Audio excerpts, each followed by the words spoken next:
New report tonight that is likely to give a lot of Americans a wake-up call just in time for this long weekend ahead. Memorial Day shaping up to be as busy as ever. More than 31 million Americans expected to drive more than 50 miles to get away between tomorrow and Monday.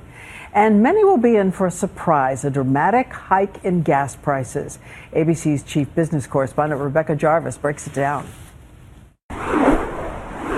Tonight, the national average for a gallon of gas is $3.66, with prices climbing the last 17 straight days. Drivers in the middle of the country are especially hard hit. Midwest prices on average have jumped a whopping 66 cents this month. In Minnesota, prices hit a record $4.28 a gallon this week versus the rest of the country, where prices are up between 2 and 12 cents. And that's because? That's because of the refinery work. The refinery work is ongoing in the middle of the country, and it will end soon. But in the meantime, it's adding up. For example, a month ago, a family road trip from Minneapolis to the Grand Canyon would have cost about $700. Today, almost $900. And while the record prices have plateaued, experts say drivers on the coast should buckle up.